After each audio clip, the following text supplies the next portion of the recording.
Welcome to the channel. Back in the early 2000s, you'd hear a lot of talk about the Phils. There's Phil Hellmuth, Phil Ivey, Phil Laak.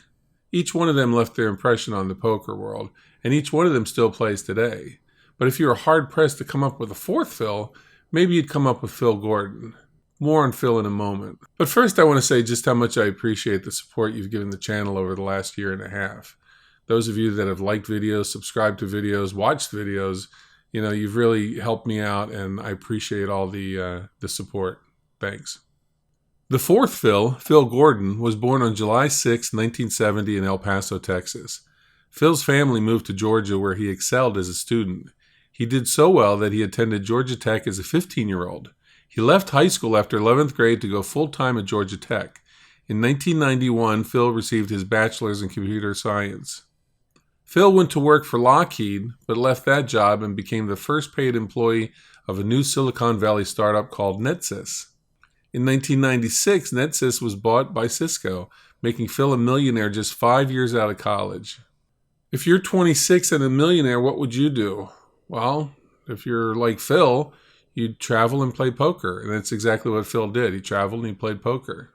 Phil didn't make much of an impression on the poker world until the 2001 World Series main event. Phil made the final table, which was won by Carlos Mortensen and included one of the other Phils. You guessed it, hellmuth. The stacked table also included Mike Matusow and Dewey Tomko. Phil took fourth, and for his efforts, he made $400,000. The following year, Gordon won the professionals bracket at the Ultimate Bet Aruba tournament. He then went heads-up with amateur bracket winner Juha Helppi. Helppi, who as we all know later turned pro, beat Gordon for the overall Aruba WPT championship. In 2004, he won the WPT Bay 101 Shooting Star, defending Chris Moneymaker heads-up. After that, he did well in a handful of Poker After Dark and FullTilt made-for-TV type events. He dropped off the radar after 2011, and his only Hendon Mob posted result since that time was a 2021 $40 daily buy-in tournament at the Sahara. Phil may be better known for his work away from the table, particularly his work on television, charity, and writing. Phil was on Bravo's Celebrity Poker Showdown for 7 seasons. He left after season 7 and was replaced by another Phil. You guessed it, hellmuth. I like Gordon on Celebrity Poker Showdown. In addition to his doing the poker commentary, he was also pretty good at playing the straight man to first Kevin Pollak and then Dave Foley. Pollak and Foley are excellent comedians, and, it helps them to have somebody to set up for jokes. And I think Phil did a really good job at that. Phil Gordon wrote 5 poker books. His Little Green Book was very well known in poker circles. Remember the Rochambeau tournaments during the World Series of Poker? That was Phil and Ray First's idea. ESPN loved it, and they put it on, for several years during their coverage of the World Series. The winner received their main event buy-in, but all other money brought in went to charity. Bad Beat on Cancer was a charity Gordon first came up with after embarking on an adventure to visit over 140 sporting events. They raised money at each event and started the charity. For several years, the charity encouraged poker players to donate 1% of their winnings to charity. As I mentioned earlier, Phil dropped off the poker radar around 2011. Phil was part of the team that developed the software for FullTilt, and we all know what happened with FullTilt. Phil was named in one of the lawsuits against FullTilt, but was eventually cleared because his involvement was really in just creating the software. He wasn't involved in the business decisions. Since the end of FullTilt, Phil's gone back to his entrepreneurial ways. He's a family man living outside of Seattle, Washington, and he's the CEO and co-founder of Prompt.io, a company involved in texting solutions. 7 World Poker Tour final tables, 5 World Series bracelets. For a time in the 2000s, it seemed as if John Juanda was on every poker show on television. One of the more quieter players on the FullTilt roster of pros, Juanda had a reputation as a tough player who let the cards do the talking for him. John Juanda was born on July 8, 1971 in Indonesia. As a kid, John had aspirations to become a doctor. In high school, he excelled at track and field. Juanda came to the United States in 1990 to attend college at Oklahoma State. He later moved to Seattle, where he received an MBA from Seattle University. John took to gambling at an early age. Like many gamblers, it ran in the family. John wanted to be a little bit more responsible than his father, though. He became a tournament specialist and had early success in the Los Angeles poker scene, scoring many cashes in 1997 and 1998. His first cash in the World Series came in 1999. In 2000, his career really took off.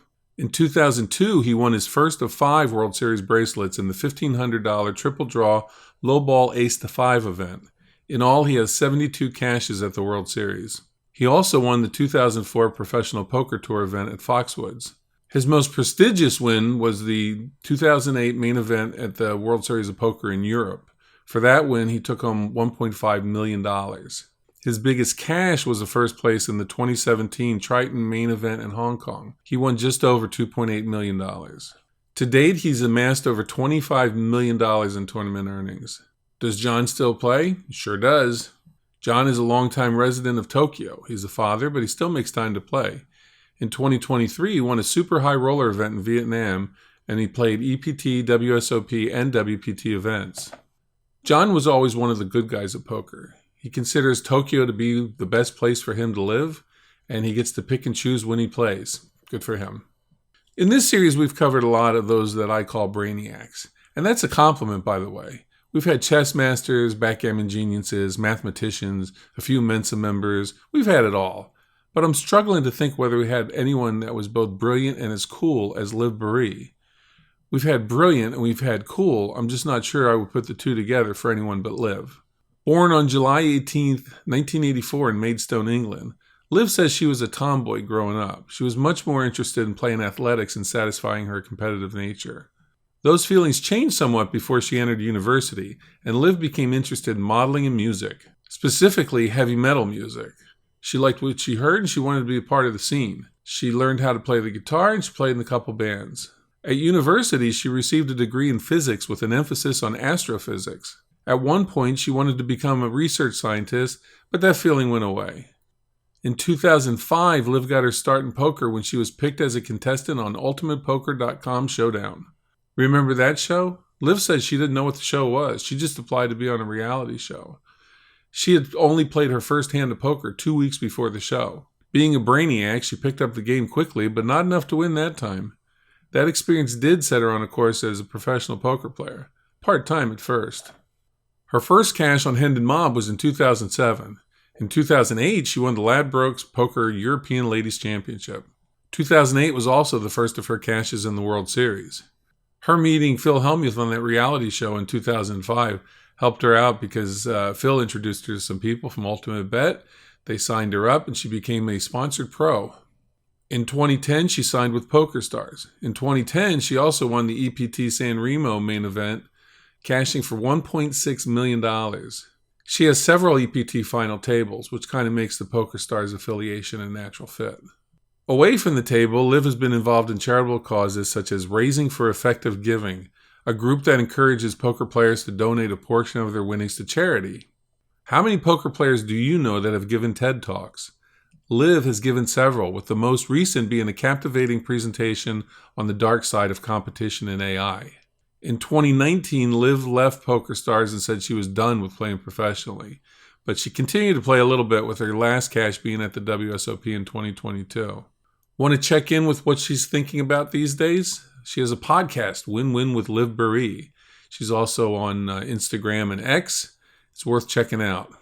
Like Phil Gordon, Robert Williamson III is probably better known more for his skills as a poker presenter than his skills at the table.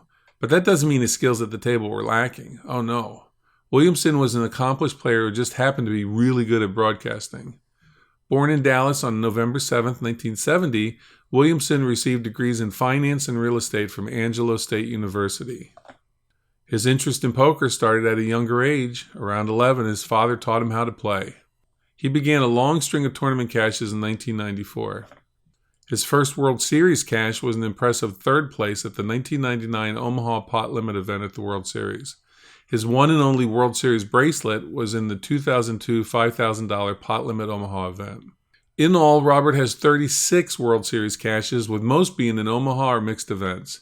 His Omaha skills were so good that he picked up the nickname Mr. Omaha.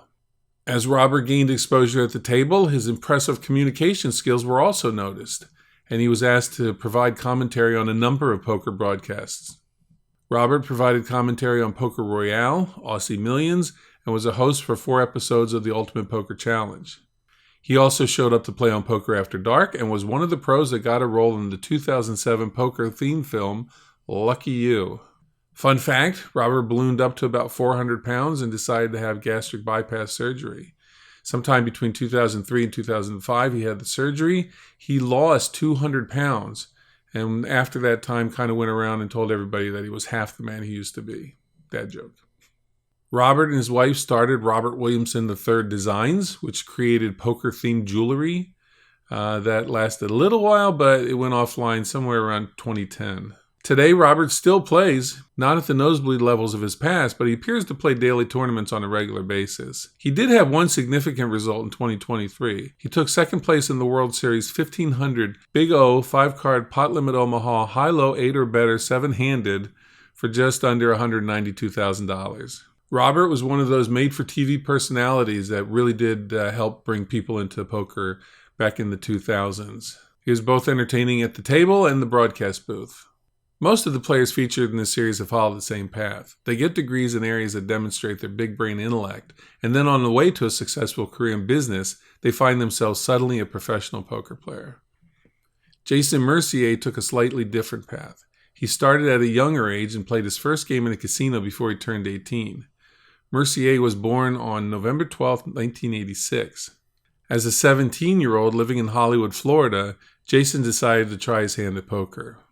This was in 2004, and everyone was playing in 2004. 17-year-old Jason decided he was going to go to the casino, and the casino didn't realize that they had a 17-year-old playing in their poker room. But he only did it once, he says, because he decided to do it like right before his 18th birthday. Fast forward to 2008. Jason quickly became one of the best of the young tournament players that were starting to dominate poker. His first Hended Mob listed cash was a first place in the EPT San Remo main event for just under $1.4 million. In the EPT that year, he would also go on to a final table at EPT Barcelona, where he took 6th, and a win in the EPT London High Roller event. Jason has 6 WSOP bracelets, with none of them being in No Limit Hold'em. His first bracelet was in 2009, and his last was in 2023. For a time in the 2010s, people wondered what happened to Jason Mercier. He was all over the poker scene for about 5 years, and then he vanished, seemingly. Well, that was by design. Jason became a family man. He and his wife, professional player Natasha Mercier, whose maiden name is Barbour, for those of you keeping track at home, had 3 kids and live in South Florida. Jason appears to be very happy being a family man. His career earnings are over $20 million. His wife's career earnings are over $1.3 million. They seem to be enjoying being back to the game that they really love. As a family man, I appreciate the fact that they found that work-life balance that, gives them time with the kids and also time to play poker. Who wouldn't like that? Well, I hope you enjoyed episode 11. I know it's been a minute since the last time I did one of these, so hopefully YouTube doesn't sink this one into their algorithm hell, but we'll find out. But I appreciate the likes and the comments, and I'll catch you on the next one.